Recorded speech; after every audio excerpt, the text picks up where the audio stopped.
Bonsoir à tous. Je suis Antoine Lorenz. Donc j'ai déjà participé à la conférence précédente. Et juste une toute petite présentation. Donc je travaille à Thales en tant qu'ingénieur en deep learning. J'ai travaillé sur différents types de projets et plus particulièrement sur des projets plutôt de création d'images synthétiques et également aussi sur des projets autour du langage.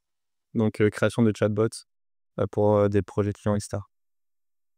Donc aujourd'hui, sur cette conférence sur l'intelligence artificielle et l'intelligence humaine, je vous propose d'étudier les modèles de langage. Donc c'est un cas très pratique d'intelligence artificielle et qui, moi, m'a paru pertinent à présenter parce que le langage, c'est le support de notre connaissance. C'est une information qui est très riche et que l'on a aussi en grand nombre sur internet, etc. Et donc les intelligences artificielles qui sont capables de produire du langage, c'est quelque chose d'assez fascinant. Et je vous propose aujourd'hui d'essayer de rentrer un peu plus pour comprendre comment ça marche. Et en comprenant comment ces machines peuvent fonctionner, on pourra aussi voir la différence avec l'intelligence humaine. Donc j'avais déjà montré ces deux schémas, un ou deux schémas comme ça la dernière fois. Pour ceux qui n'étaient pas là, je remets un tout petit peu dans le bain. Donc au niveau du deep learning, c'est la discipline qui traite justement de l'intelligence artificielle, à la frontière entre l'informatique et les mathématiques. Eh bien, le but du deep learning, c'est de proposer une manière d'apprendre un couplage entre des entrées et des sorties. Donc ces entrées, ces sorties, ça peut être beaucoup de choses différentes. Et dans le cas du langage, on va avoir des phrases en entrée, donc des mots, et en sortie, on va aussi avoir des mots. De manière plus précise, ces entrées, elles vont à chaque fois être sous forme d'un très grand nombre de composantes, de chiffres, de quantités. Et on a réalisé des opérations mathématiques entre ces quantités qui représentent une donnée d'entrée et un autre ensemble de quantités que l'on appelle les poids d'un modèle, sans symboliser un peu dans le schéma. Et ensuite, ces opérations, lorsqu'elles sont pertinentes, on va aboutir sur une quantité finale de sortie qui est désirée selon la tâche que l'on souhaite accomplir. Et donc, la grande question qu'on se pose, c'est comment on fait pour obtenir ces poids. Pour obtenir ces poids, on utilise un premier programme informatique, une première phase que l'on appelle l'entraînement, qui permet de déterminer justement l'ensemble des quantités en bleu, qui sont les poids, et qui vont permettre ensuite de réaliser des calculs adaptés aux données d'entrée. Et donc, ces poids-là, ils sont appris à partir d'une base de données d'exemples. On a des exemples d'entrée, on effectue des opérations mathématiques avec les poids, on obtient des sorties, et ensuite, ces sorties sont comparées aux exemples de sorties que l'on a à disposition. On en calcule une certaine métrique, une distance, et ensuite, on a des outils informatiques qui permettent de rétro-propager la correction qu'il faut effectuer pour minimiser la distance. Et cette rétropropagation va nous permettre d'ajuster les poids petit à petit pour trouver un ensemble de quantités qui vont permettre justement d'effectuer correctement le couplage entre les exemples d'entrée et les sorties attendues. Donc ça, c'est la rétropropagation et c'est une double optimisation. C'est une descente de gradient. Donc ça, c'était juste pour se rappeler. Et maintenant, on va voir comment est-ce que, d'une manière concrète, ça va fonctionner avec du texte. Avec du texte, on a une phrase qui est composée de mots. Et là, maintenant, on va voir comment est-ce que ces mots vont être convertis en une suite de chiffres qui va ensuite pouvoir être traitée par la machine. La première étape, c'est ce qu'on appelle la tokenisation. Et ça permet, à partir d'un ensemble de mots, de convertir cette séquence de mots en une séquence de ce qu'on appelle des tokens. Les tokens, là, c'est ce qui a été surligné par des petites boîtes englobvantes au niveau de ma présentation. Ce sont des petites unités, en fait, des petites unités sémantiques qui sont un peu plus petites que les mots. Ce sont des associations de caractères qui sont communs dans la langue, en fait. Et donc, ces tokens, en fait, ils sont précalculés sur des corpus de texte multilingues, en anglais, en allemand, en français, en chinois, dans plein de langues. Et on utilise un algorithme qui s'appelle BPE et qui permet de voir quels sont les caractères qui arrivent le plus souvent à côté, et donc qui ont du sens sûrement en étant à côté. Et donc là, ici, vous voyez du coup différents tokens. Et le premier, ça va être welcome. Le deuxième, c'est espace to. Ensuite, espace G, etc., etc. Donc la première chose, ça correspond à partir d'une phrase, retrouver les tokens, le découper en tokens. Dans les modèles de langage récents, comme ChatGPT, etc., le nombre de tokens, il est environ de l'ordre de 100 000. Donc on a 100 000 petites unités qui sont de quelques caractères, avec des majuscules, sans majuscules, avec des espaces, sans espaces, des petits bouts de mots, etc., dans plein de langues. Et à partir de ça, on retraduit la phrase en une séquence de tokens. Chaque token va avoir un identifiant. Donc un identifiant, c'est son numéro personnel. Il est arbitraire. C'est-à-dire qu'il est décidé, il n'y a pas vraiment de règles, on peut faire un peu ce qu'on veut, c'est pas très important. Donc par exemple, le mot welcome, son identifiant, c'est 17 032. Le token 02, espace to, c'est 316, etc., etc. Et une fois qu'on a cet identifiant, on peut créer un vecteur pour chacun de ces tokens qui va représenter le mot. Ce vecteur-là, donc ça va être une suite de chiffres. Ça va correspondre à un vecteur avec que des zéros, donc énormément de zéros, et un 1 à un endroit bien précis, c'est à l'endroit de l'identifiant. Donc ce vecteur-là, en fait, c'est un vecteur de probabilité qui indique que pour le token welcome, on veut qu'il y ait des zéros partout, c'est-à-dire que ce n'est pas un autre token. Et au niveau du 17 032e, de la 17 032e composante, on va avoir un 1 qui signifie bien qu'on met du poids de la probabilité seulement sur le mot welcome. Et donc on va avoir de la même manière en fait des vecteurs de probabilité pour chacun des tokens avec un 1 qui se balade à différents endroits du vecteur. Donc ces vecteurs ils sont très très grands parce qu'ils ont plus de 100 000 composantes. Donc on fait ça et après on obtient du coup énormément de nombres là, donc une séquence avec des vecteurs. Et une fois qu'on a fait ça, on va pouvoir élaborer une base de données. Donc dans le schéma que j'avais tout à l'heure, pour qu'un algorithme de deep learning puisse apprendre, puisse optimiser les proies, on a besoin d'avoir une base de données d'exemples. Là, on a une fonction objectif qui est un peu particulière, c'est-à-dire que ce qu'on va faire, c'est qu'on va prendre des phrases, enfin des bouts de texte, et on va masquer le dernier token. Donc là, le token action qui était tout à la fin, il va être masqué et il va pas être donné à la machine. C'est-à-dire que la machine, en entrée, elle va simplement avoir les premiers tokens sans le dernier. Et ensuite, l'exemple de sortie qu'on attend de la machine, ça va être la prédiction du mot qui suit. Donc ici, le mot action, le token action, en fonction de tous les tokens d'avant. Et donc, de cette manière-là, en fait, on peut, à partir de juste n'importe quel bout de texte, fabriquer un exemple d'entrée, un exemple de sortie, et ensuite pouvoir entraîner la machine pour que, à partir des exemples d'entrée, elle puisse prédire la quantité de sortie qui va être le mot suivant. Et donc là, ce qui est attendu, c'est d'avoir un vecteur avec que des zéros, sauf un 1 au niveau de de la 3736e composante, pour signifier que c'est bien le token action qui est en sortie. Donc cette phase-là, ça s'appelle le pré-training d'un modèle de langage. C'est ce qui est le plus coûteux, le plus gros en fait. Et c'est là où le modèle va acquérir toute la connaissance de la sémantique des mots. Parce que pour pouvoir prédire le dernier mot d'une phrase, il faut déjà comprendre de quoi il s'agit dans la phrase. Et donc le modèle, il va apprendre à contextualiser les mots les uns par rapport aux autres, simplement en utilisant ces séquences de chiffres qui ont été construites par les procédés que je vous ai décrits auparavant. Et donc, au niveau de quelques ordres de grandeur, ce pré-training, donc ce pré-entraînement, il peut faire intervenir 15 trillions de tokens différents. Donc 15 fois 1000 milliards de tokens vont être utilisés pour pouvoir entraîner la machine à correctement prédire le mot d'après. Donc il faut énormément d'exemples. Au niveau de la quantité de poids, de paramètres dont on a besoin pour qu'une machine soit capable de prédire correctement le mot, un mot d'après, Les plus petits modèles de langage vont faire quelques milliards de paramètres et les plus gros vont faire quelques centaines de milliards de paramètres.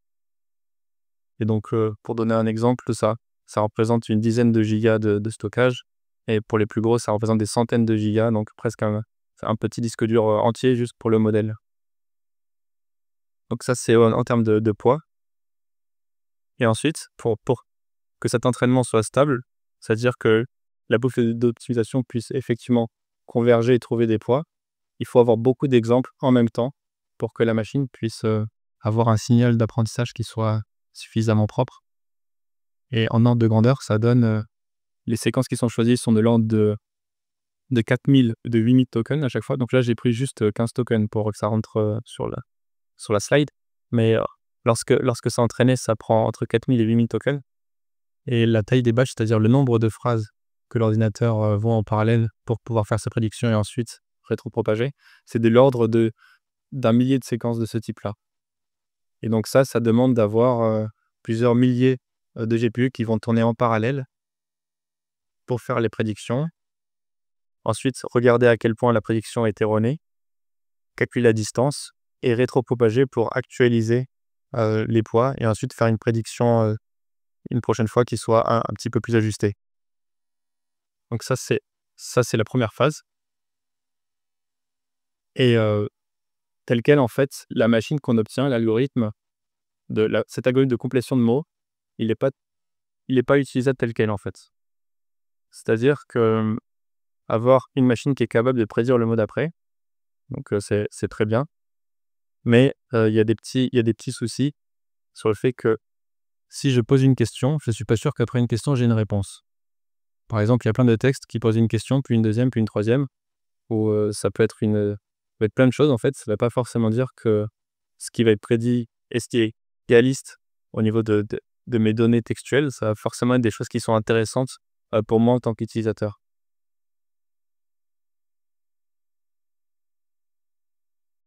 Et donc juste pour vous montrer un exemple de sortie, j'avais montré avant l'exemple d'entrée, enfin l'apprentissage. Au niveau des exemples de sortie, on va avoir exactement la même chose, donc une séquence en entrée.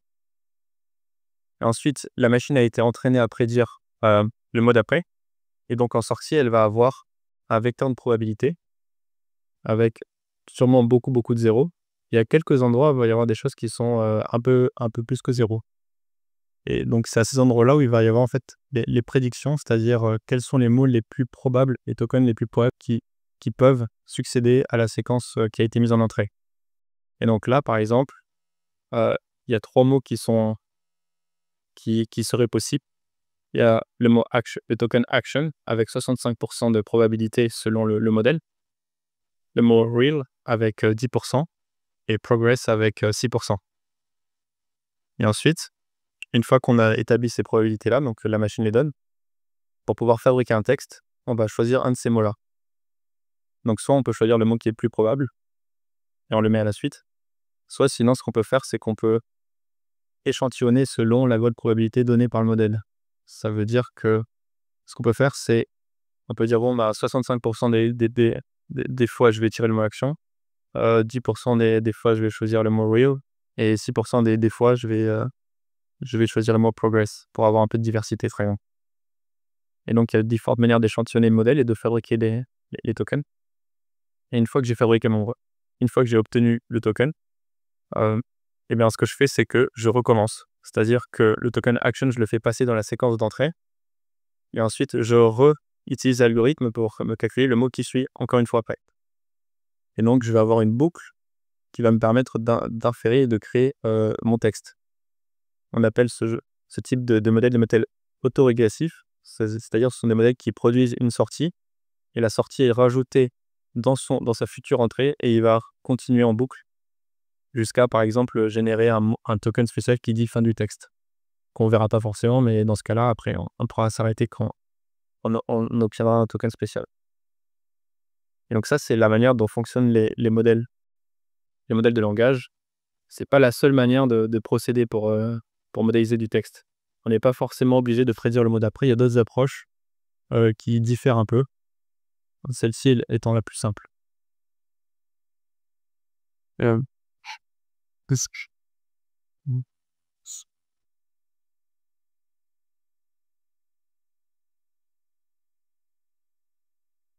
Ouais, la piste. Hem, Auteur, je disais qu'il y avait quelques limitations à utiliser un modèle, tel quel, surtout sur le fait qu'il allait pas forcément, suivre les instructions et donc il y a si je désire avoir un chatbot, donc un modèle de langage auquel je puisse poser des questions et ensuite qu'il me réponde, et ben, ça va pas forcément être très adapté. Là, le modèle que j'ai, c'est une condensation de l'information, une compression, heu, mais c'est pas très contrôlable et donc on va subir une deuxième phase d'entraînement, plus spécialisée cette fois. Au lieu de prendre n'importe quel de texte sur internet, qui sont un minimum, qualitatif, et ben, on va utiliser des textes qui sont formatés d'une certaine manière, pour un cas d'usage spécifique et donc ce qui va se passer, c'est que, par exemple, on va utiliser, hem, des ensembles de conversations. C'est exactement comme quand on lit un livre, en fait, on va avoir des passages entre guillemets avec des tirets à chaque fois que quelqu'un change de parole et ben, en fait, à travers, à travers ces signes, qui sont donnés par certains mots dans mon livre, je vais comprendre qu'il y a un dialogue entre différentes parties, entre différentes personnes. Ben, là, il va y avoir exactement la même idée. On va utiliser, des tokens spéciaux pour signifier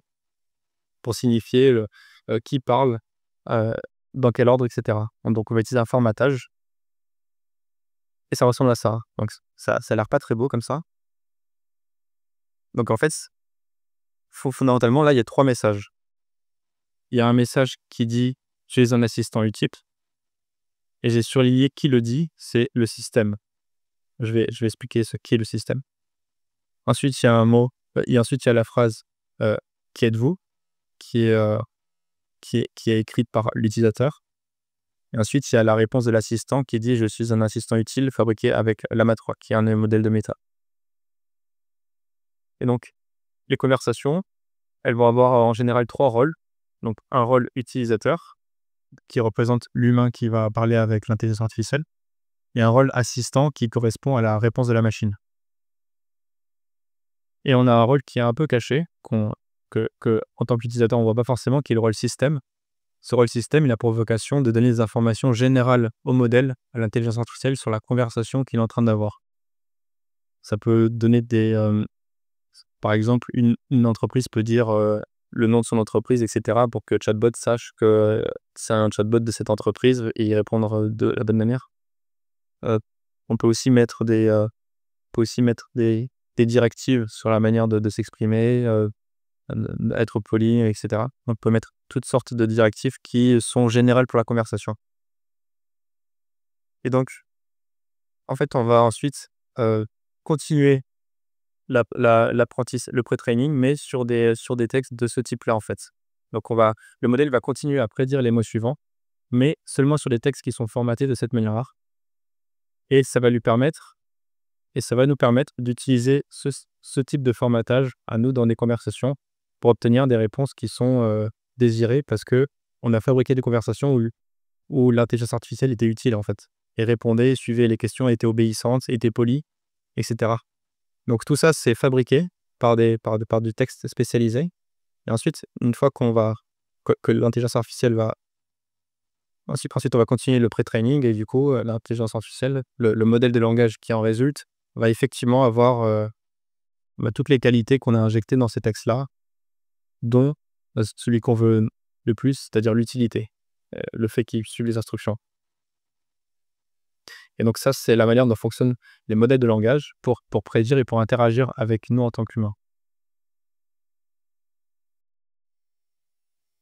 Les exposés techniques d'Antoine nous ont permis de mieux comprendre comment on constitue une IA et comment elle fonctionne.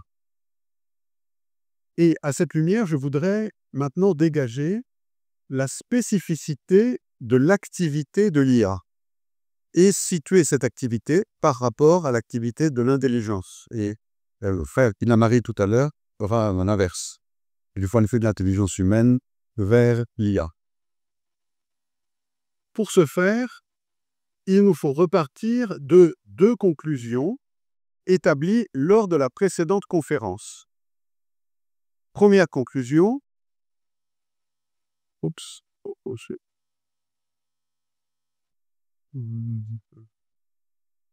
Ouais, c'est ça. Première déduction.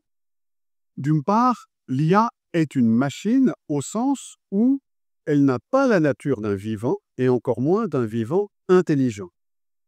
Deuxième conclusion, cependant, d'autre part, bien qu'elle ne soit pas une intelligence, l'IA possède une certaine ressemblance avec l'intelligence. Elle est en effet un automate de l'intelligence individualisé par sa logique singulière qui a été fixée dans son apprentissage et dont on vient de parler. Alors, intéressons-nous d'abord à la première conclusion, l'IA est une machine. Commençons par poser 3 principes très simples, mais fondamentaux. Premièrement, la distinction de la chose et de son activité. Dans notre monde, toute chose est distincte de son activité. L'être, ce qu'on appelle l'être, est distinct de l'agir. L'électron est distinct de son mouvement. L'amandier est distinct de sa floraison. Le chat est distinct du miaulement. De même, la machine IA est distincte de son activité. Et cela signifie notamment qu'il faut d'abord des ingénieurs pour fabriquer une machine IA et que ensuite l'activité de l'IA servira aux utilisateurs de cette IA fabriquée par les ingénieurs. Deuxième point, deuxième principe, l'agir suit l'être. Une activité donc qui est distincte de la chose, une activité est toujours homogène à la chose. Elle suit la nature de la chose. Ce que nous résumons habituellement dans la formule « tel on est, tel on agit ». C'est parce que Félix est un chat et qu'il miaule, c'est parce que Félix est un chat qu'il miaule, et si nous entendons un miaulement, nous supposons qu'il y a un chat dans les environs, précisément parce que l'agir suit l'être. De même, la machine IA agit selon ce qu'elle est, à savoir une machine. Ce qu'elle peut faire, c'est ce que peut faire une machine. Troisième principe, l'agir est fondé dans l'opération naturelle de l'être. Il s'agit à nouveau d'un principe universel, c'est-à-dire lorsqu'on se trouve face à une réalité, n'importe laquelle, pour savoir ce qu'elle peut faire, il faut se demander d'abord quelle est l'opération naturelle qui lui sert de base. Par exemple, un tour de vis s'appuie sur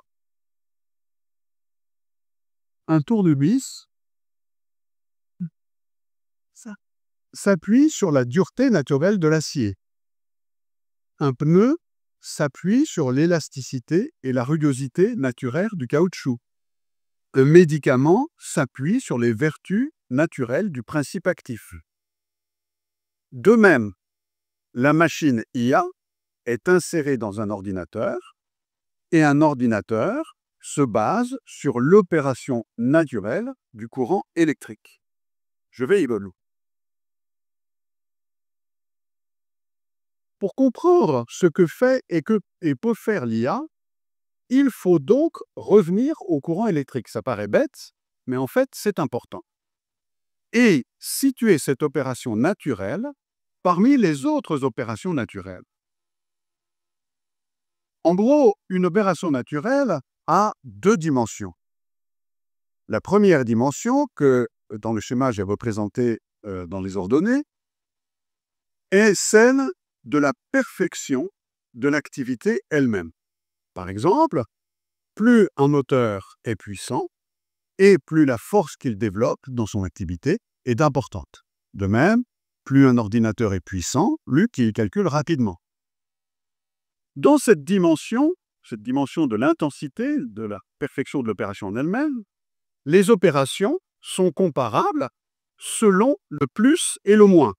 L'une peut plus, l'autre peut moins. Par exemple, quand vous regardez un comparatif pour vous voulez acheter un outil, vous regardez les comparatifs vous donnent des comparatifs d'opérations selon le plus et le moins, à condition toutefois que les opérations soient comparables. Il y a en effet une seconde dimension à prendre en compte. Et ça, c'est celle qui est indiquée sur l'axe des abscisses, qui est la diversité naturelle des opérations. Cette diversité obéit à quelques grandes divisions. Et l'une de ces divisions se rapporte à la connaissance. Alors, du point de vue de la connaissance, il existe en gros trois types d'opérations. Les premières, ce sont les opérations corporelles qui sont dénuées de tout rapport à la connaissance. Dénuées de tout rapport à la connaissance. Les deuxièmes sont les opérations animales qui sont liées à la connaissance sensible. Et puis enfin, il y a les opérations humaines ou angéliques qui sont liées à la connaissance intellectuelle. Alors, dans cet axe-là, la règle est la suivante. Plus la connaissance est parfaite, plus elle permet des opérations variées et ouvertes à de nombreuses réalisations. Donc, plus on va vers l'opération intellectuelle, plus on a des opérations variées et ouvertes à des réalisations diverses. À l'inverse, l'opération étrangère à la connaissance, donc celle qui au contraire va dans l'autre sens, est strictement invariante et fixée sur une seule réalisation. Je prends un exemple pour le faire comprendre. Comparons l'émission du son chez un corps, chez un animal et chez un homme. L'émission d'un son dans un corps, par exemple une cloche ou une lame de xylophone, émettent des sons selon un spectre de résonance acoustique qui est fixe, toujours le même, à condition que les circonstances soient les mêmes. Mais le spectre de résonance est figé parce qu'il est inscrit dans le corps. Et donc, les sons émis seront toujours les mêmes. Par contraste, en raison de leur connaissance sensible, les oiseaux utilisent leur syrinx, alors j'ai appris que c'est l'équivalent du larynx pour les oiseaux, leur syrinx pour produire non seulement des sons variés, mais même des chants qui sont adaptés à telle ou telle situation. Toutefois, parce que justement ils sont liés à la connaissance sensible, les chants des oiseaux sont limités. Ils sont d'abord répétitifs et ils sont constants dans chaque espèce. Tel n'est pas le cas de l'homme, parce que sa connaissance est celle d'une intelligence qui est indépendante de la matière, de sorte qu'il se sert des sons pour exprimer des pensées. Et donc, le chant humain est un véritable langage musical librement composé. Donc, un spectre acoustique fixe, des chants mais répétitifs et limités, et au contraire une créativité de langage musical du côté de l'homme. Alors, tirons maintenant les conséquences de ces clarifications. L'opération naturelle des corps est très rarement évoquée, c'est-à-dire le pont électrique en gros, est très rarement évoquée dans les discussions sur l'IA. C'est un tort. On ne peut comprendre l'activité de l'IA sans partir de l'opération naturelle sur laquelle l'IA repose. Elle nous apprend en effet au moins trois choses. Premièrement, l'opération naturelle sur laquelle repose l'IA est une opération corporelle. Et donc, comme telle, elle est une opération invariante, fixée à produire toujours le même résultat dans les mêmes conditions. Et ceci exclut de soi tout rapport à la connaissance. Puisque la machine IA ne fait qu'utiliser cette opération naturelle, il est illusoire d'espérer voir un jour une IA devenir intelligence. Encore une fois, parce que son opération de base, c'est une opération invariante, totalement étrangère à la connaissance. Deuxième remarque, deuxième conséquence. Deuxièmement, du point de vue de l'axe désordonné, il existe une très grande marge de progression. C'est d'ailleurs ce qui s'est produit.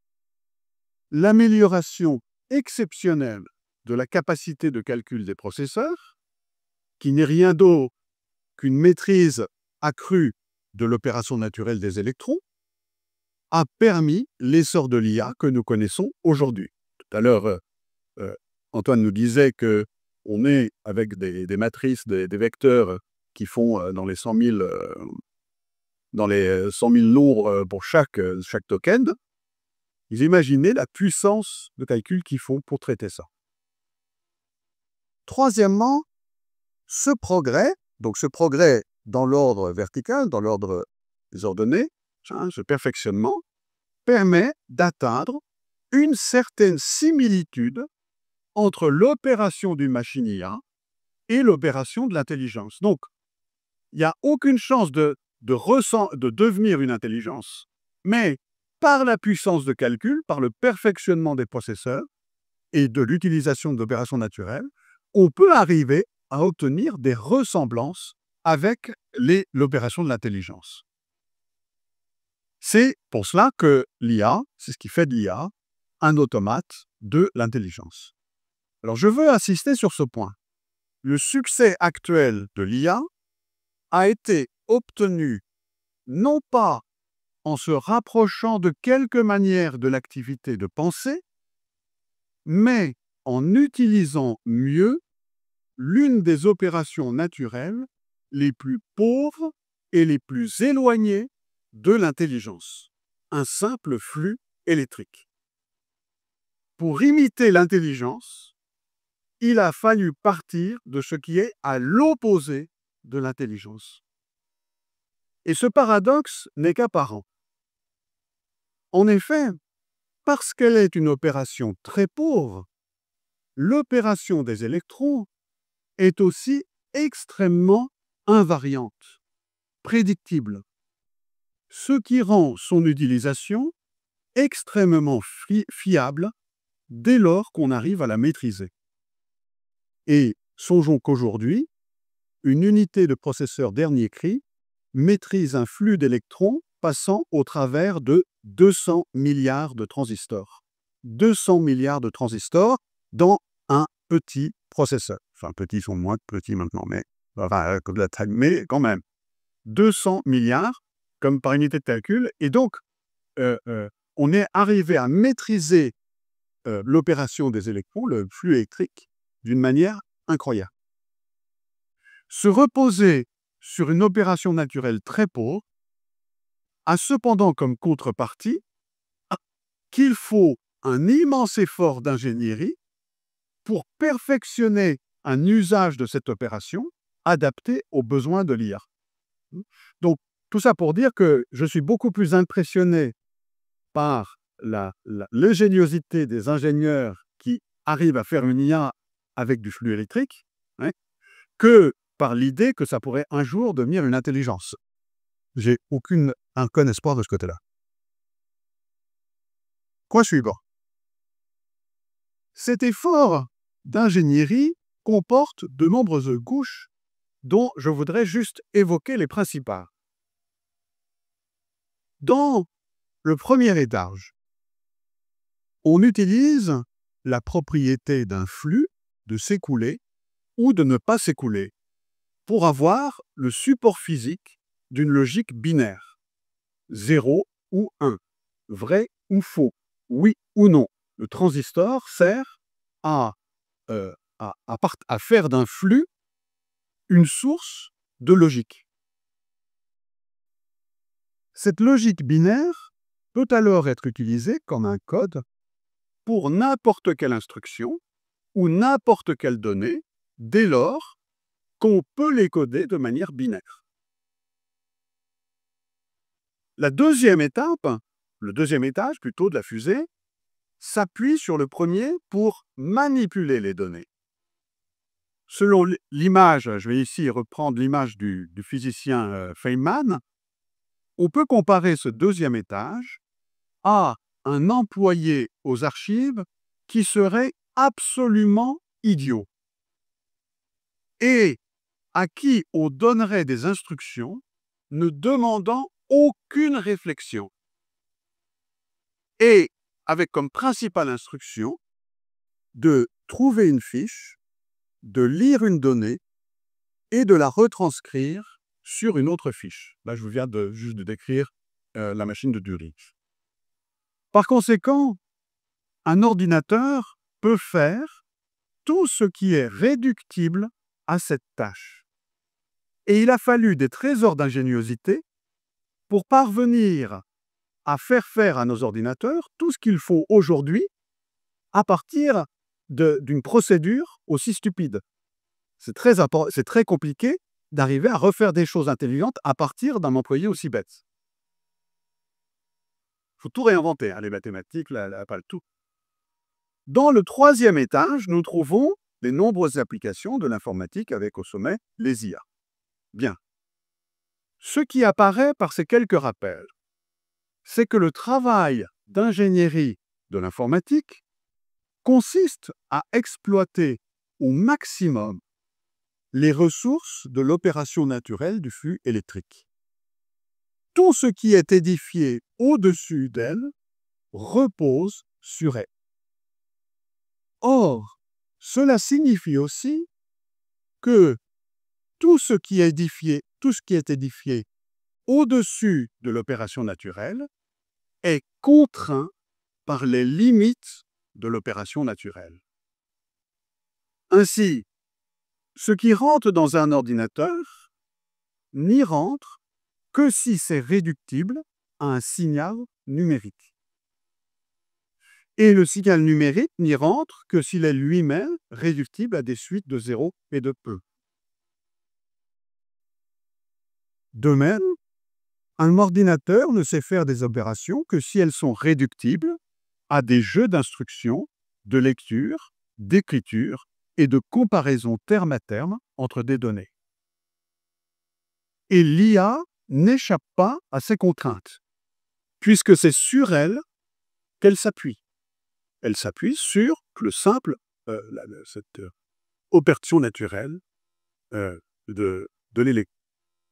Autrement dit, l'IA ne peut et ne pourra imiter l'intelligence que dans la mesure où on peut imiter l'intelligence avec comme seul outil un flux électrique qui passe ou qui ne passe pas dans un transistor. C'est ça la limite de l'intelligence de l'IA, de la ressemblance de l'IA. Hein? Qu'est-ce qu'on peut faire avec un flux électrique qui passe ou qui ne passe pas dans un transistor? Point suivant. Les technologies d'IA ont représenté une véritable rupture parce qu'en fait, ils en sont sortis. Ils y sont arrivés. Après, on en a. Avec une véritable rupture avec l'informatique traditionnelle. L'obstacle qui a été aplani est le suivant. Comment, à partir d'une opération invariante, fixée à produire toujours le même résultat dans les mêmes conditions, parvenir à faire des opérations sur des contenus informationnels produits par l'homme, ou en tout cas accessibles à l'homme, utiles à l'homme, qui n'ont de sens que pour une intelligence. Il n'est pas question d'apprendre à un ordinateur la pensée. Cela est inaccessible à une opération corporelle, et donc à la machine qui utilise une opération corporelle. Il n'est pas non plus possible de retranscrire dans l'ordinateur une logique humaine, parce que notre logique est intrinsèquement liée à notre pensée. En revanche, il est possible à un ordinateur de mimer les produits de notre pensée et les résultats de notre logique, à la manière dont un perroquet reproduit des sons sans comprendre le sens des paroles. Il faut pour cela que tout ce qui est important pour nous soit rendu important dans la logique de la machine, et que toutes les récurrences dans le produit de notre pensée deviennent récurrentes dans les produits de la machine. Bien évidemment, la logique que suivra l'ordinateur n'a plus rien à voir avec notre logique. Et j'en ai mis ici un petit exemple, avec la reconnaissance d'une voiture jaune dans une image et des instantanés, des différentes étapes, des différentes couches de cette reconnaissance. Donc, si vous fonctionnez comme ça pour reconnaître une voiture jaune, il faut consulter. Ça veut dire que vous n'utilisez plus votre intelligence. D'accord? Et ça, c'est typique de ce que de la logique propre a une opération naturelle, c'est le gros, sur une porte, un flux qui passe dans une porte ou qui passe ça. Pour finir, la clé de l'IA réside donc dans la fixation de sa logique, c'est-à-dire dans l'apprentissage, et Antoine vient de montrer ce qu'il est pour les modèles génératifs de langage. Je voudrais, pour conclure, souligner 3 points.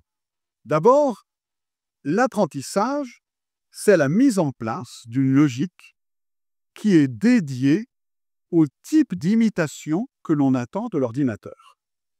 On va lui présenter des produits de notre pensée, des résultats de nos logiques, et il s'agit qu'il reproduise les mêmes choses que ce qu'on lui a mis sous le nez.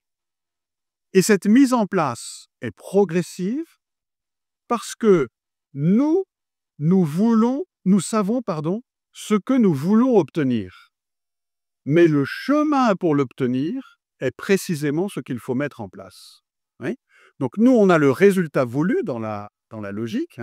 Le résultat voulu, nous, on sait ce qu'on veut. Et la question, c'est comment on va, à partir d'un ordinateur qui fonctionne sur une porte ouverte ou fermée, comment on va arriver à lui faire aboutir au résultat que nous attendons. Ensuite, deuxième point, cet apprentissage se fait sous guidage humain en tout ce qui relève d'une pensée. Et tout ce qui relève d'une pensée est apporté et préparé, prédigéré par l'homme pour que la machine puisse s'en saisir, pour que ça soit à sa portée, et que ça puisse devenir l'objet de son apprentissage. Enfin, puisque ce contrôle humain intervient de bout en bout dans la mise en place de la logique, cette logique, elle va être singulière. Elle est une œuvre unique, faite, si je puis dire, à la main.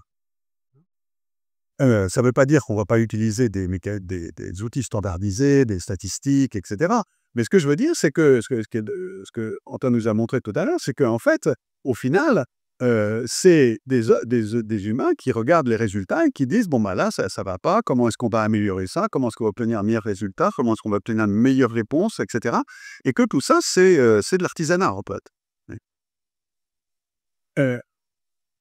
Et donc, pour finir,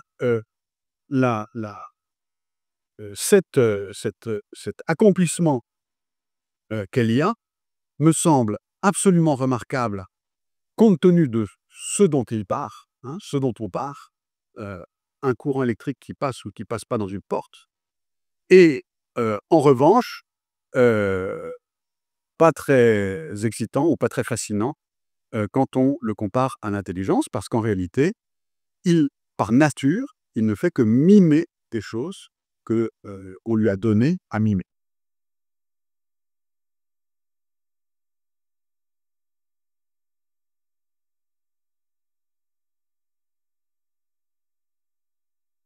J'aimerais un tout petit peu plus développer ce qu'a présenté le frère Emmanuel autour de tout ce qui est la logique machinique.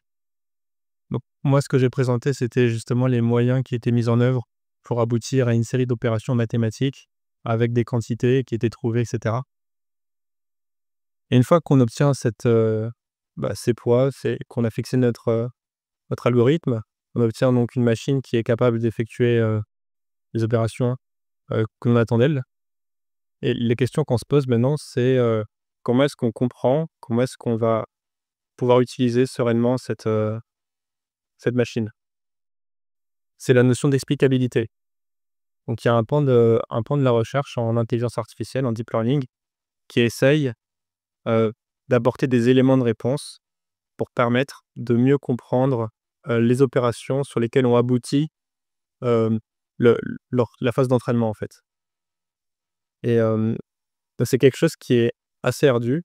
Donc j'ai lu quelques papiers récemment pour me documenter un peu avant la conférence.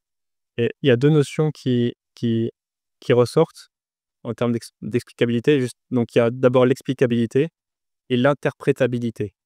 C'est 2 notions qui sont assez proches, mais légèrement différentes. L'explicabilité, c'est j'obtiens la réponse, mon algorithme est utilisé pour faire une prédiction. Qu'est-ce qui a fait que j'ai obtenu cette prédiction-là, en fait, par rapport aux données que j'ai mis en entrée? Lorsque j'ai mis la voiture jaune, qu'est-ce qui a été important dans l'image et qui me permet de savoir que l'algorithme a reconnu correctement la voiture jaune? Ça, c'est l'explicabilité.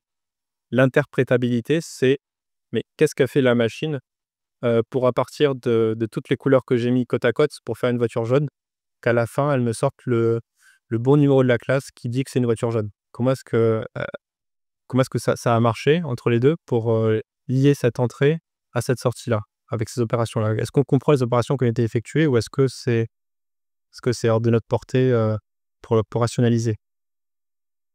Cette question d'interprétabilité, elle est importante parce que en comprenant la manière dont l'information est transformée, ça va nous permettre sûrement d'avoir des bonnes propriétés aussi. Est-ce que si j'avais une voiture jaune mais avec un arrière-plan un peu différent, est-ce que l'algorithme aurait correctement reconnu la voiture jaune? Toutes ces questions-là, des questions de sûreté, de fiabilité des algorithmes, c'est en les étudiant et en essayant de comprendre leur fonctionnement qu'on va pouvoir peut-être espérer avoir des éléments de réponse. Donc au niveau de l'explicabilité, ce que j'ai vu, c'est qu'il y a des méthodes qui permettent justement d'apporter des éléments de réponse. Et typiquement, ce sont en général des visualisations. Par exemple, pour une image, on va voir quelles zones de l'image ont fortement impacté la prédiction.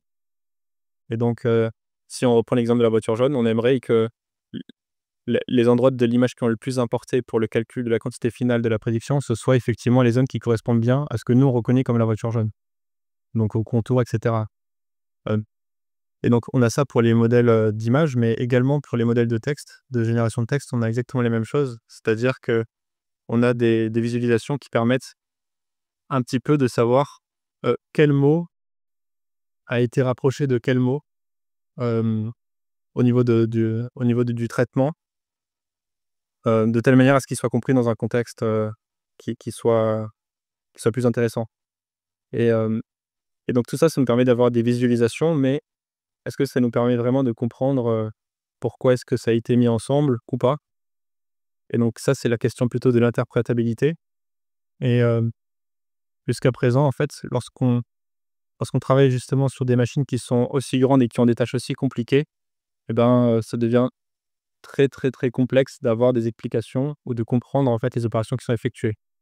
On a une mesure d'efficacité, c'est-à-dire on sait que dans tant de pourcents des cas, ça répond correctement, mais sur les cas où ça répond pas, on ne sait pas forcément comment ça va être prédit.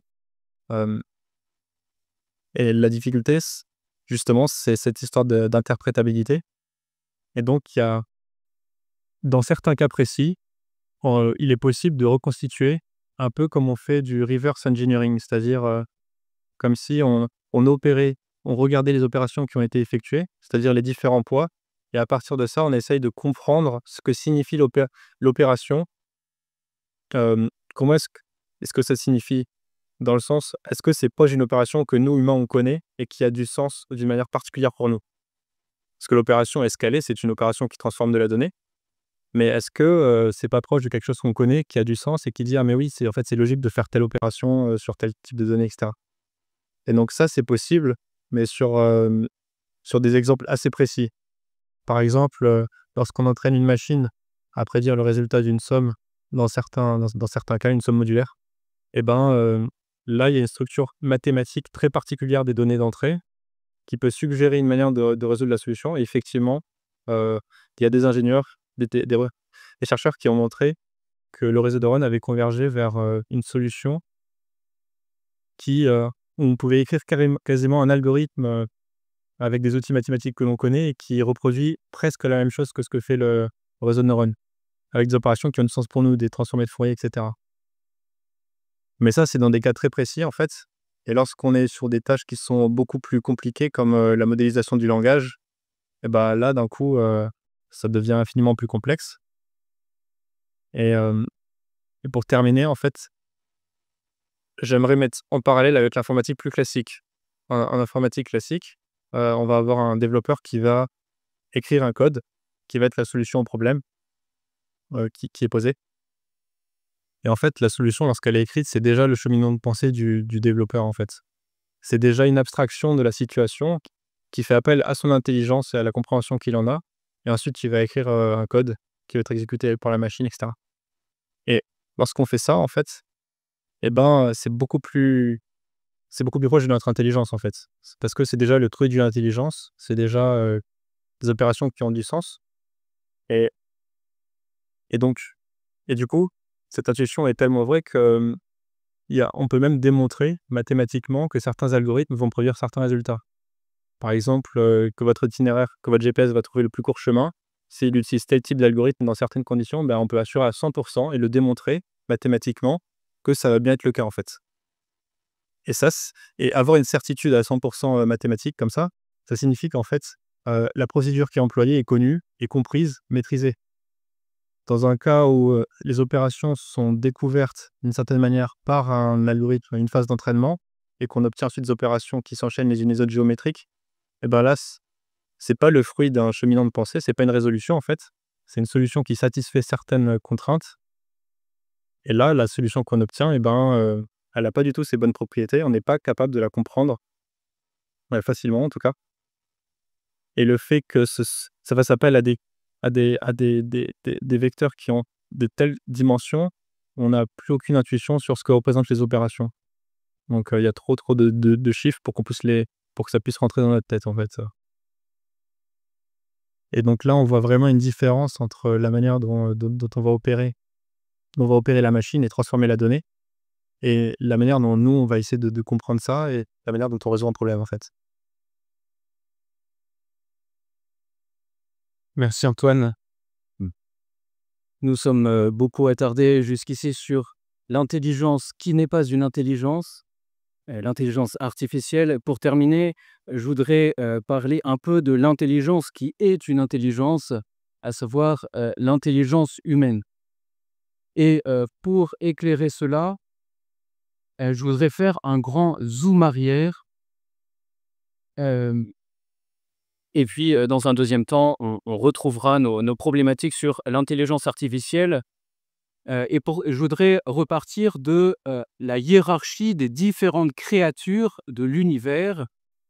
Au catéchisme, vous avez sans doute appris que dans l'univers, il existe 3 types de créatures. Il existe d'abord des corps, tout en bas, purement corporels. Il existe l'homme, qui possède une âme intellectuelle. Et enfin, il existe des créatures purement spirituelles, les anges. Les anges appartiennent à la théologie chrétienne, mais de nombreux philosophes avant le Christ avaient posé l'existence de substances purement intellectuelles. Et dans cette perspective, l'homme apparaît comme un être frontière. Il est à la frontière entre le monde purement corporel et le monde purement spirituel. Il est à la frontière, il est composé de nature spirituelle et de nature corporelle. Et si nous ne croyons pas que tout est matière, ce qui est un préalable pour comprendre la nature de l'intelligence, eh bien l'intelligence angélique peut être un bon point de repère pour comprendre la spécificité de l'intelligence humaine par rapport au corps. Chez l'ange, l'intelligence est purement intuitive et immédiate. Dieu lui donne, lors de sa création, les idées de toutes choses. Et il connaît en faisant appel à ces idées qu'il possède déjà. Ce sont des idées universelles qui possèdent donc de multiples réalisations. Ainsi, quand l'ange pense à la notion d'homme, eh bien, cette notion inclut en elle toutes les réalisations de l'humanité, c'est-à-dire tous les hommes présents sur Terre et leurs ancêtres. Chez l'homme, vous l'avez sans doute noté, ça ne se passe pas exactement comme ça, puisque l'intelligence de l'homme est plus faible. Il n'est pas créé avec des idées innées, mais il doit apprendre. Et c'est pour ça qu'on va à l'école. Et pour apprendre, comment procède-t-il? Eh bien, il procède par composition et division, c'est-à-dire par association d'idées et par distinction ou différence. Aristote donne cet exemple. Au début, quand il commence à parler, l'enfant appelle tous les hommes papa, mais en grandissant, il apprend à faire la différence entre son père et les autres hommes, entre celui qui lui a donné la vie et les autres. Il fait donc une distinction ou une division. L'homme procède également par association d'idées. Par exemple, donc à contrario, quand un ange pense à Saint Pierre, il sait immédiatement que celui-ci peut être tenté de renier le Christ. Possibilité de la tentation est incluse dans la notion d'homme. Mais quand l'homme, lui, pense à Saint Pierre, il pense d'abord que c'est un homme, puis que l'homme est appelé à être un disciple du Christ, puis qu'il peut s'en écarter parce qu'il est doué de liberté, etc. Donc, l'homme va associer successivement les concepts suivants: l'humanité, disciple du Christ, la liberté, la tentation de renier, etc. Autre exemple sur lequel je reviendrai, en considérant les axiomes d'Euclide, l'ange va en percevoir immédiatement toutes les conséquences, c'est-à-dire l'intégralité des propriétés de la géométrie euclidienne. Pour l'homme, ces axiomes sont également perçus de manière évidente. On ne démontre pas qu'entre deux points de l'espace, on peut toujours tracer un segment. C'est quelque chose que l'on connaît de manière immédiate.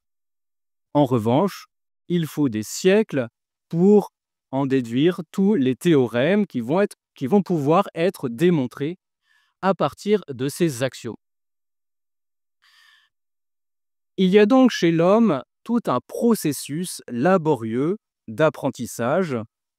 Saint Thomas d'Aquin appelle ce processus la raison ou la ratio en latin, par opposition à cette connaissance immédiate et intuitive qu'il appelle, alors d'un nom qui est un peu troublant, il appelle ça tout simplement l'intelligence, mais l'intelligence au sens strict, donc l'intellectus en latin. L'intellection pure chez l'homme, c'est celle qui saisit les principes, par exemple les axiomes d'Euclide que nous saisissons de manière immédiate. La raison, elle, est celle qui va construire par le discours, par exemple la géométrie euclidienne. C'est par la raison, la ratio, que nous apprenons. L'ange, lui, comme je l'ai dit, n'apprend pas, il possède déjà toutes les idées de ce qu'il est amené à connaître dès sa création, il ne possède donc que cette intellection pure. Mais l'homme, lui, progresse dans la connaissance et va obtenir de nouveaux concepts.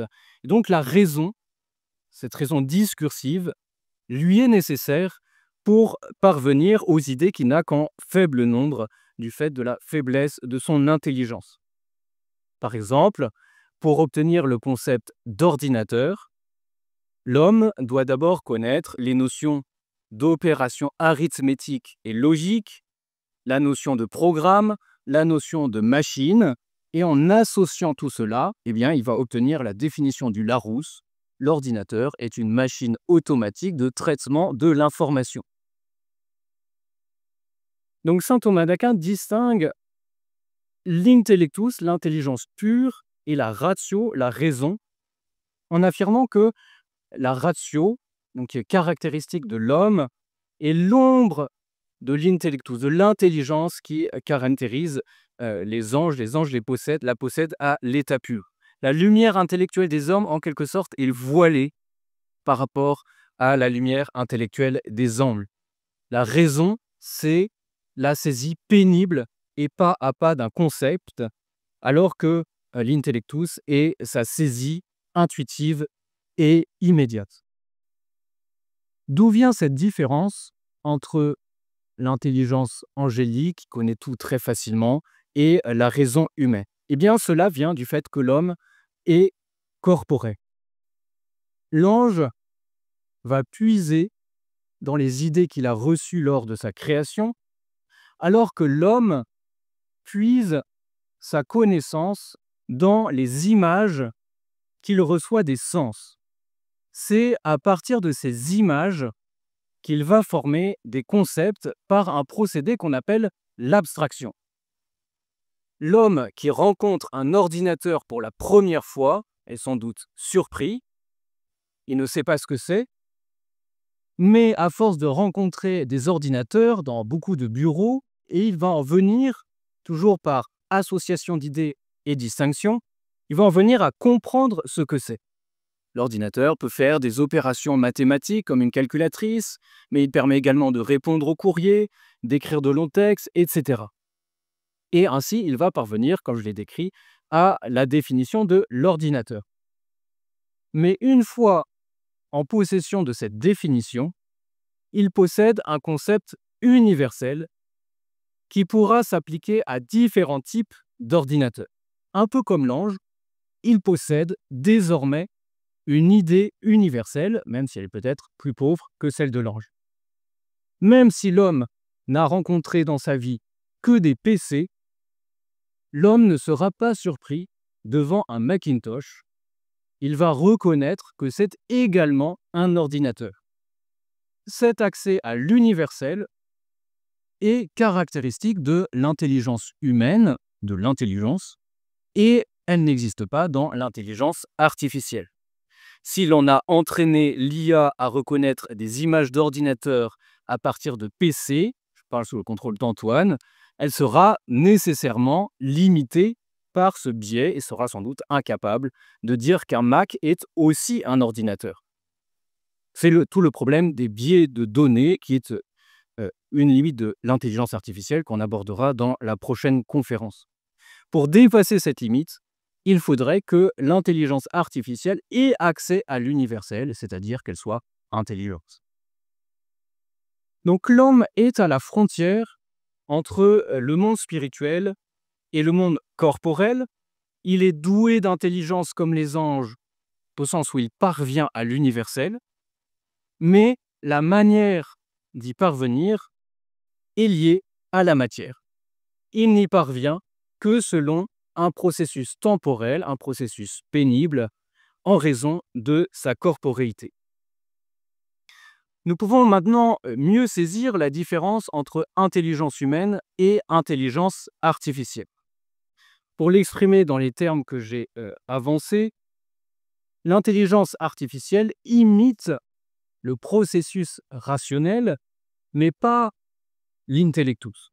L'IA serait plus peut-être une rationalité artificielle qu'une intelligence artificielle. Elle parcourt ces différentes étapes de quelque manière, de la ratio par comparaison et division.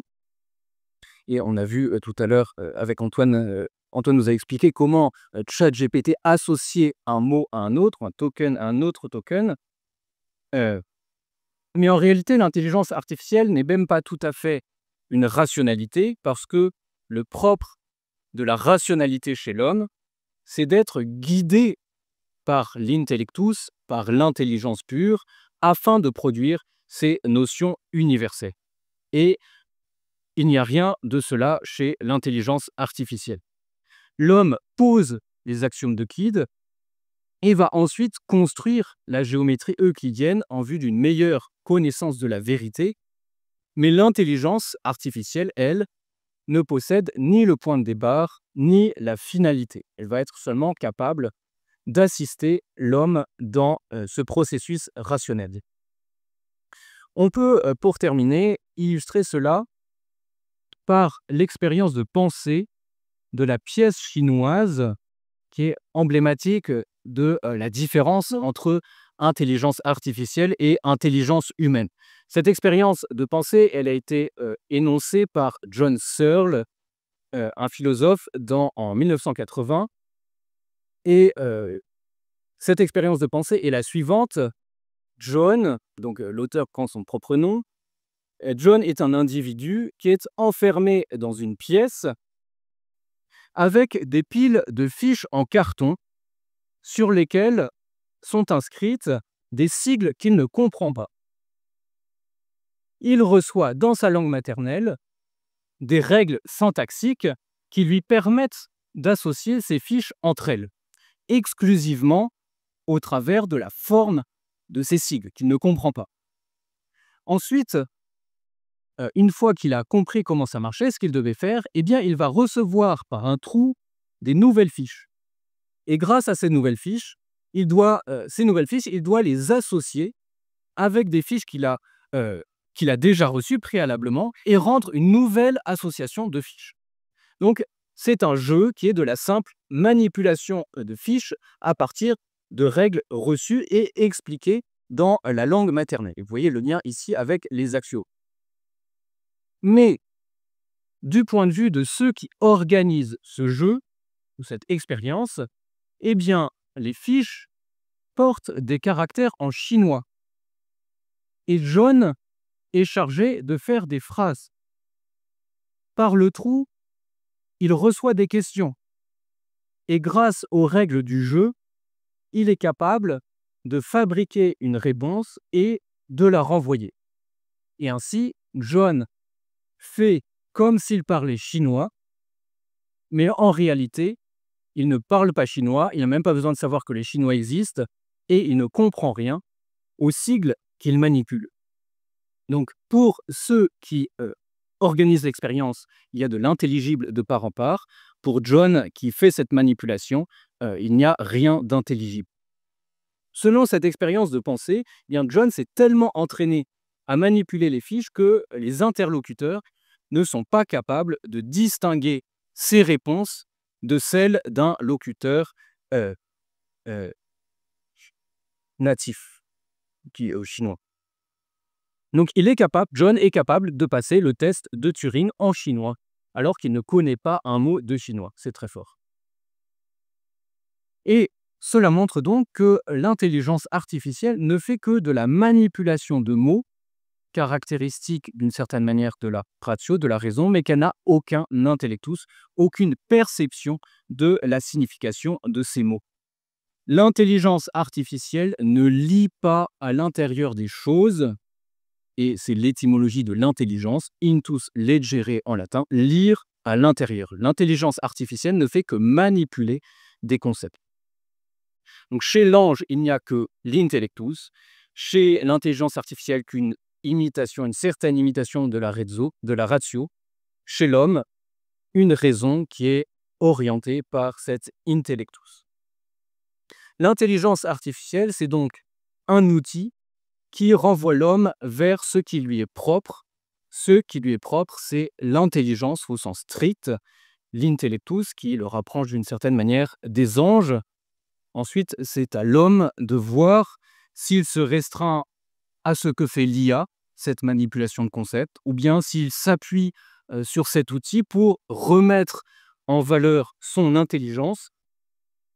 Qu'est-ce qu'on doit faire avec l'intelligence artificielle? Eh bien, ce sera le thème de la 3e conférence sur l'éthique de l'intelligence artificielle qui aura lieu lundi 31 mars. Merci de votre attention.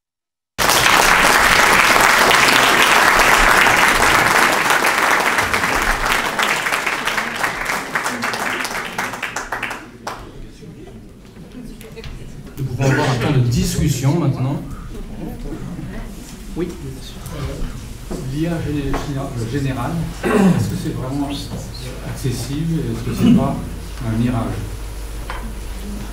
Parce que par rapport à ce que vous avez dit, il me semble que c'est la conclusion. Oui, alors, donc c'est une distinction qui a été proposée par un philosophe aussi, je crois, donc la distinction entre intelligence artificielle faible et intelligence artificielle générale ou forte. Donc l'intelligence artificielle faible, c'est ce que nous connaissons, c'est-à-dire une intelligence artificielle dédiée à des tâches spécialisées, par exemple reconnaissance d'images, génération de langage. L'intelligence artificielle forte, eh bien c'est le mythe ou le rêve dont on entend beaucoup parler, hein, une intelligence artificielle qui porterait bien son nom, c'est-à-dire une intelligence qui serait capable d'émotion, de décision, etc. Et donc ça, je crois que la première conférence et cette conférence, on a essayé de montrer que c'était de l'ordre du rêve.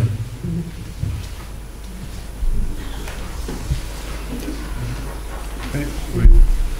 En prolongement de la question, en fait, mais c'est plus une sous-question à Antoine, j'ai l'impression que ce qui fait la pertinence, dès lors que une IA est une logique singulière, qui est selon des résultats qu'on attend, j'ai l'impression que plus on veut qu'elle soit performante du point de vue de l'utilité pour nous, plus il va falloir qu'elle soit spécialisée, j'entends par là, qu'elle sache faire vraiment ce qu'on attend d'elle. Alors que l'idée d'une IA généraliste, c'est-à-dire que plus on est dans le général, plus, par exemple, c'était le cas pour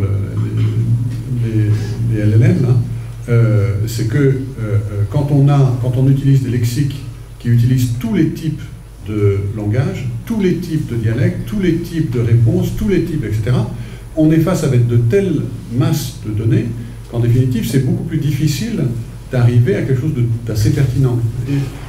Est-ce qu'il y a en fait un effet de... Comment dire? Il y a un avantage-inconvénient, c'est-à-dire à vouloir être trop général, est-ce qu'on ne perd pas en qualité et inversement? Ou comment est-ce qu'on s'en sort pour éviter ce danger? Je ne suis pas sûr de connaître la réponse, malheureusement. Moi, ce que j'en perçois, c'est qu'effectivement, on a besoin de spécialisation pour être performant dans une tâche assez précise. Et c'est effectivement ce qu'on voit bien avec ce que j'ai montré tout à l'heure sur la modélisation du langage. Par contre, même au niveau du langage, en fait, on peut être assez spécifique, mais tout en étant quand même assez général et très utile. Par exemple, si on fait une intelligence artificielle qui est capable, qui est spécialisée dans la planification, donc l'écriture d'actions, etc., et qui ont du sens pour qu'on puisse les faire après et que ça a un impact sur le monde parce qu'on lui permet de faire les actions, parce qu'on exécute les actions qu'elle écrit, et ben, dans ce cas-là, on peut avoir des choses qui sont plus intéressantes et qui peuvent presque nous sembler plus générales dans le sens où elles ont un impact plus grand. Même si, dans la manière dont on l'a entraîné, finalement, on a utilisé des outils et on a utilisé des bases de données qui sont plus spécifiques par rapport au cas d'usage qu'on envisage en fait.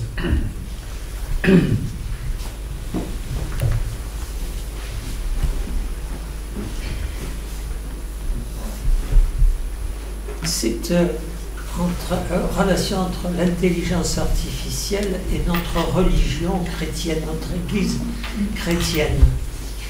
Il y a sur le journal La Croix d'aujourd'hui un article que vous avez peut-être lu intitulé « L'intelligence artificielle est une profanation de la parole ». Ce sont deux auteurs qui ne sont pas connus de moi-même, Vandamme et Sibille, qui, partant du fait que notre religion est la religion de la parole, sont amenés à dire, si l'Église développe son IA, elle accepte de réduire l'annonce de la foi à un algorithme. Votre affirmation, annoncer la parole en la portant par des voix charnelles à des oreilles humaines. Et donc une contestation très forte de l'intelligence artificielle. J'en termine en vous disant donc un autre passage de cet article.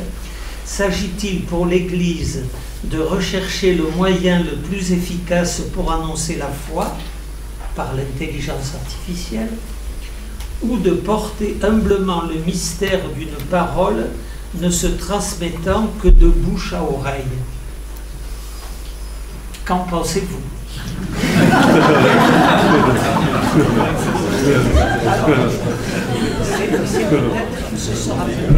C'est peut-être une question. Pour l'essentiel, non, ce sont que des questions très légitimes. Pour l'essentiel, ce sont des questions qu'on abordera dans la troisième conférence.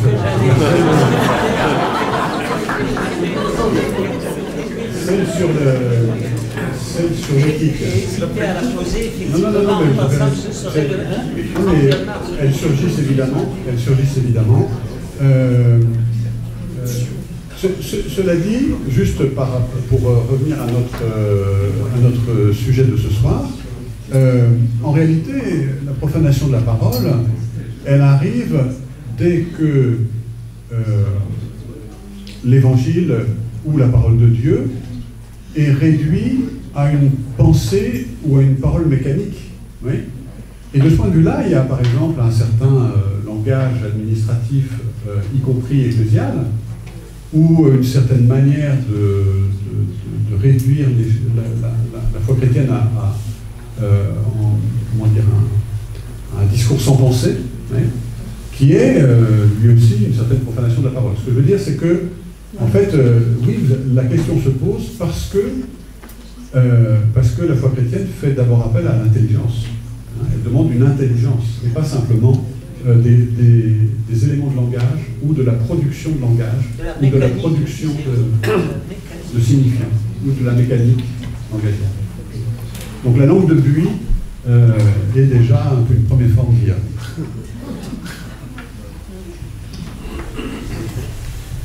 En écoutant le frère Emmanuel, je me suis demandé si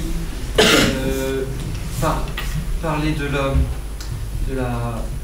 l'extrême fiabilité et non-variabilité du passage du courant électrique dans le support matériel qui est nécessaire à l'IA souffrait pas comparaison avec le support matériel qu'est le réseau électrochimique du système nerveux. Moins prédictible du fait que les neurones ne sont pas tripodes comme un transistor mais multipodes, du fait que les informations sensorielles sont nettement plus riches qu'une binarité, malgré tout ça reste électrochimique. Est-ce qu'on peut imaginer une imitabilité électrique du système électrochimique qu'est le système neuronal?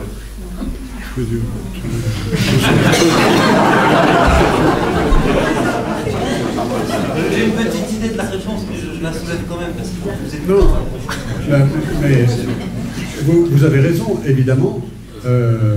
Et du reste, les chercheurs en IA ont très tôt pensé à cette idée qu'on allait reproduire un espèce de réseau neuronal et que comme ça, et en fait, cette espèce d'hypothèse qui était un peu fantasmagorique, en fait, a servi quand même de moteur pour des progrès en IA, etc. Comme l'a expliqué le frère Guillain-Marie, le propre de l'intelligence humaine, c'est qu'elle est immatérielle. Hein? Le cerveau n'est là qu'à titre d'organe, parce que justement, notre intellect, notre intelligence, pour élaborer, pour sa connaissance, a besoin d'accéder au monde, et que un des lieux dans lesquels l'accès, la configuration de toutes nos réceptions, nos perceptions, la manière dont elles s'assemblent, la manière dont tout cela se joue avec les émotions, etc. Tout ça, effectivement, il y a un organe qui s'appelle le cerveau et qui est là pour le faire. Hein. Donc, c'est sûr que le cerveau sert à notre pensée, mais notre pensée n'est pas une pensée dans le cerveau. Hein. Ce n'est pas une pensée qui est liée au cerveau. Donc, d'où le fait que le cerveau n'est pas l'opération naturelle qui sert de base à la pensée.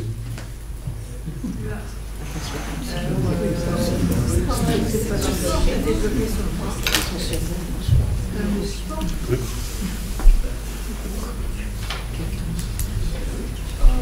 Vous avez dit tout à l'heure que les intelligences artificielles s'éloignaient de la connaissance, alors que ChatGPT, en fait, il reprend toute une bibliothèque d'informations pour faire une sorte de résumé avec des probabilités et des algorithmes. Et donc, je trouve que c'est un peu paradoxal, parce que justement, ChatGPT utilise des informations qui existent déjà pour répondre à des questions précises.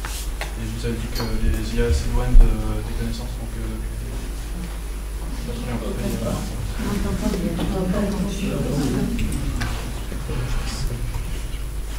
Je ne veux pas monopoliser la parole. Oui, ChatGPT utilise des bibliothèques, mais en fait n'importe quelle IA utilise en source des données qui sont des données qui ont déjà été de quelque manière prédigérées humainement, parce que ce sont des données qui, pour nous, ont une signification. Oui. Pour nous, elles ont une signification. Ou en tout cas, on se demande quelle est la signification qui est dedans. Et donc, l'IA, ce qu'elle va faire, c'est qu'elle va manipuler ces données, elle, sans rien comprendre, sans rien saisir de ce dont ça parle, c'est l'hypothèse du chinois de John Searle, enfin non, du non-chinois qui parle chinois, voilà. Oui. C'est que, simplement, si elle a été bien entraînée, c'est-à-dire cette espèce de constitution d'une logique propre à cette IA, qui fait que, face à ce type de données, elle sait bien deviner la manière dont il faut synthétiser ce qu'elle voit, hein, synthétiser les mots, donc il y a une suite de mots, quels mots sont importants. Hein. Donc si je dois faire une IA qui sait faire des bons résumés, il faut qu'elle sache déterminer les mots importants. Il faut qu'elle sache comment est-ce que nous, quand on fait des résumés sur ces mots importants, on associe les choses les unes aux autres. Hein. Et ensuite, il faut qu'elle le rende.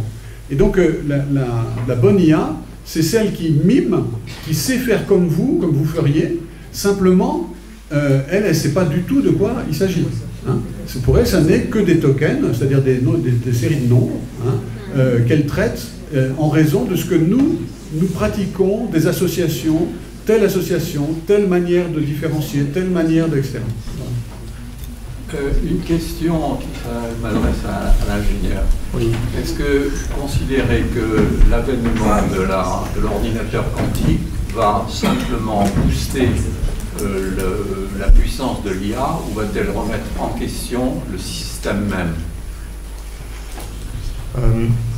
De ce que je connais, il y a effectivement des travaux qui... donc les ordinateurs quantiques existent déjà depuis un certain nombre d'années maintenant, il me semble.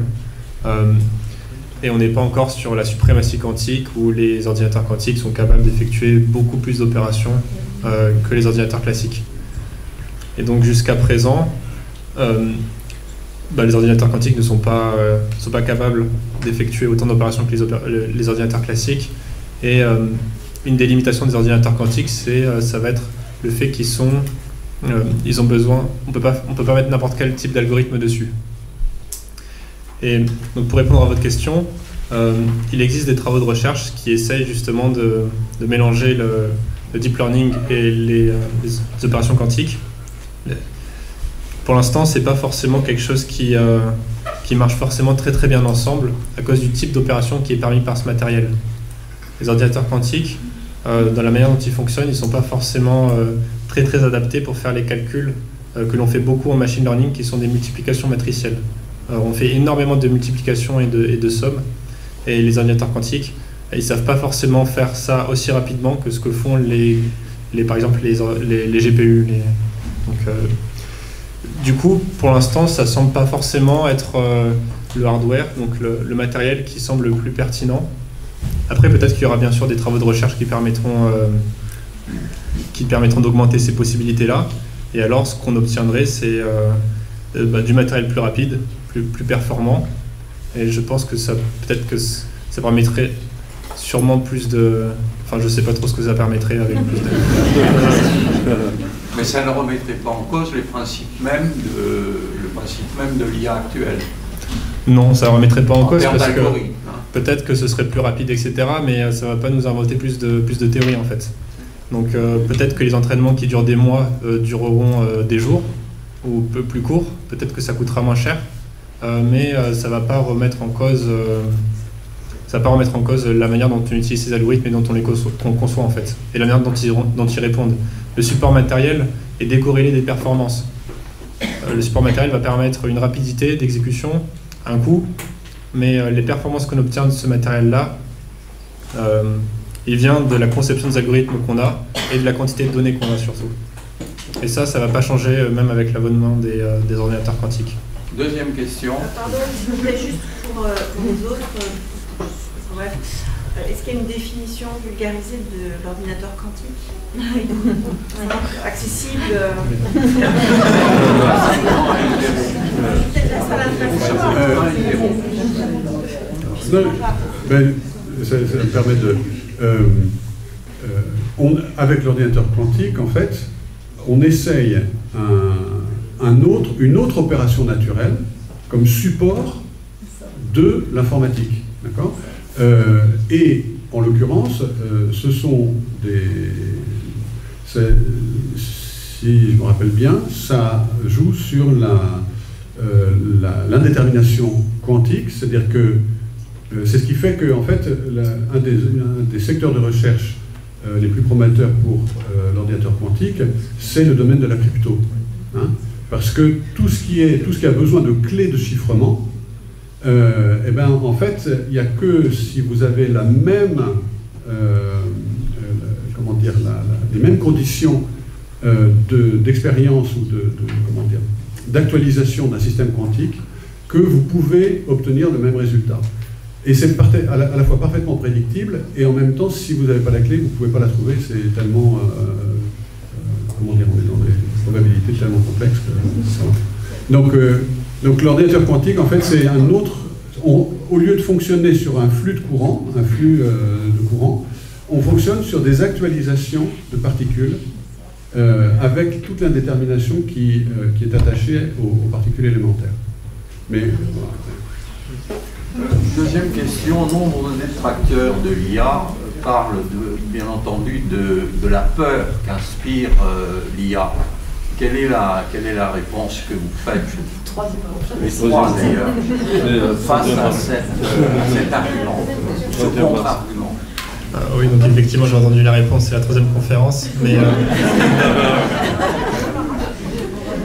effectivement, j'ai déjà soulevé quelques points sur les travaux de recherche qui essayent d'expliquer, de mieux comprendre les systèmes, et du coup d'instaurer une confiance vis-à-vis de la population.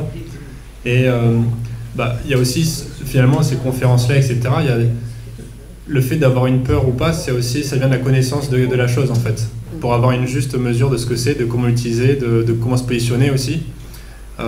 Et donc ça va venir avec la connaissance générale de ce qu'est l'intelligence artificielle, de ce que ça permet, de ses limitations, etc. Et ça on verra ce que nous réserve le futur, mais en tout cas, pour l'instant, il y a tout un chemin médiatique, etc., aussi éducatif par rapport à ça. J'ai une question. Dans les exemples que vous avez donnés, le modèle de langage, la masse que vous avez montré, si j'ai bien compris, c'est des modèles probabilistiques, plus c'est probable. Est-ce qu'il y a d'autres approches dans l'IA, ou est-ce que l'IA c'est forcément probabilistique pour qu'elle puisse donner une réponse qui soit intelligible pour nous, qui nous serve?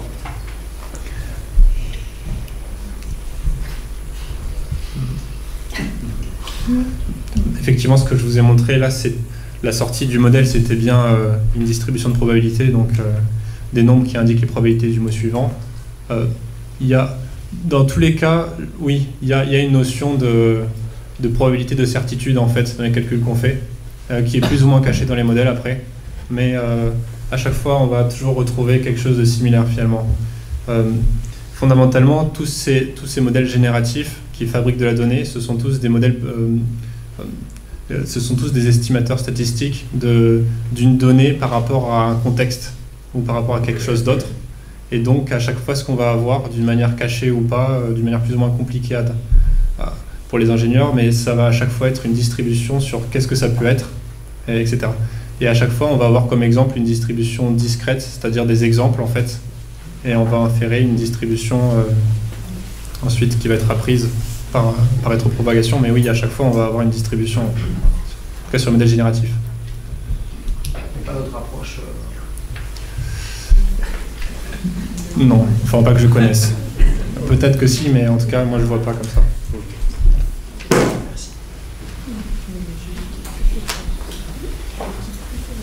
Est-ce que l'intelligence artificielle a du bon sens?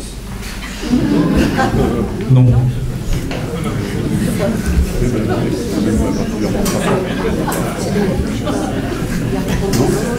Le bon sens paysan, ça permet aussi de faire les choses et d'être très attaché à la nature. Elle n'en a pas, mais peut-être qu'elle peut faire croire qu'elle en a. En tout cas, on peut penser qu'elle en a. Et il faut être malin après.